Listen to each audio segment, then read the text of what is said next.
Isang mapagpalang tanghali na po ng Lunes sa ating lahat mga katoings. Medyo na nostalgican lang po ako. Share ko lang po sa inyo, mag-vlog po tayo dito sa school kung saan nag-junior high school po yung anak ko. Yung nakikita niyo po sa likuran ko, ayan. At doon naman po sa likod na yon ay kung saan po siya nag-elementary po.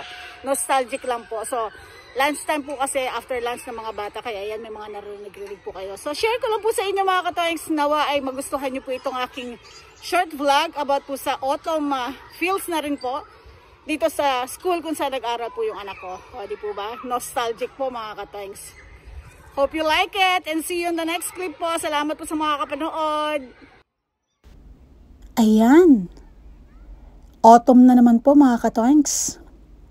Isang mapagpalang hapon po ng Martes sa ating lahat. Today is December 5, 2023 po. Day off ko po ngayon. Kaya ito, may time po ako mag-edit ng mga vlogs ko po at yung mga clips na pinagdugtong-dugtong ko po para maging vlog.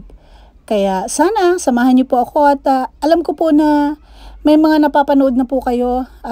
Last year po may in-upload po ako dito sa parting yan, dyan sa parting yan kasi nag-upload po ako ng autumn vibes, yung puno nga po na talagang autumn na autumn ang dating. At gusto ko lang pong i-share po sa inyo yung thoughts ko po at this moment. Kasi kaya ako po kinunan dyan kasi nga nostalgic po, napadaan po kasi ako dyan sa school kung saan nag-aral nga po yung bunsong anak ko ng elementary at ng junior high school po. At siya po ay college na po ngayon, sa tulad po na nakasulat po dyan sa naunang clip po ng vlog na ito. Ay talagang nanonostalgic lang po talaga ako. At hindi po ako nagsasawang titigan at tignan yung mga puno na yan. Yan, yung mga nakikita nyo po na yan. So, sobra lang po talaga akong thankful, grateful, and blessed po talaga kay God. Kasi nakikita ako po yung mga pagkakataon na ganito, yung mga bagay na ganyan. Siyempre po, yan po ang patunay na buhay po tayo. Thank you po Lord. So gusto ko lang po mag-share po sa inyo mga katoings at sana po hindi kayo nagsasawa napakinggan or panoorin yung vlog na ginagawa ko. Although may mga pagkakataon po na nakunan ko na rin po itong parte na to, pero ewan ko po ba, hindi po talaga ako kasi nagsasawa lalo na po pagka tinititigan ko po yung mga puno na yan. Kasi yung kulay po niya nakakagaan po ng pakiramdam. Yung mga kulay po ng mga dahon po sa puno. Kayo rin po ba? Naa-amaze din po ba kayo pag nakakakita po kayo ng ganyan? Hindi po ba nakaka-amaze po talaga? Pasensya na po kayo ha. Ayan, hindi po kasi ako si Ana May Amor kung hindi po ako mabubulol. Thanks!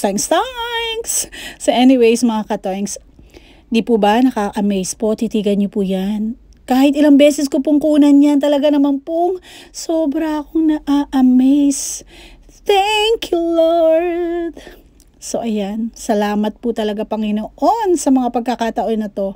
So ayan po mga katoings, sinashare ko lang po sa inyo. Nawa ay magustuhan niyo po yung autumn vibes na nakunan ko na naman po this year, 2023 po. At bali talaga, dalawang magkasunod na bali. Anyways, ano ba yan? Thanks, nag-a-adlib pa ako, di po ba?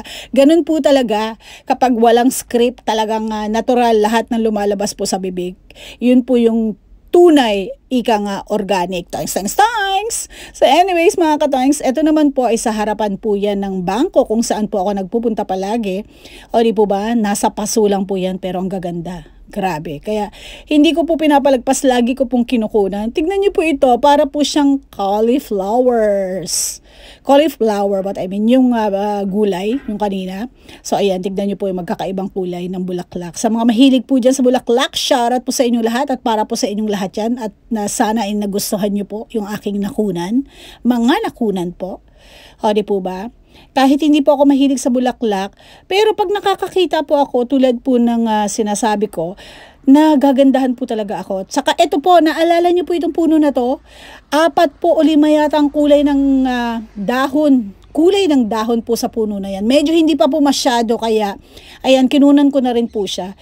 Sa harapan po yan ng school, ng isang private high school po. So, park po iyan at malapit po kasi yan dyan sa kabilang pagtawid po niya ng kalsada na yan ay dyan po ako naman nagbabayad ng aking cellphone, ng internet, na mga binabayaran ko po. At ito naman po, kung natatandaan nyo po mga katoings, meron po akong latest short clips na kinunan ko po.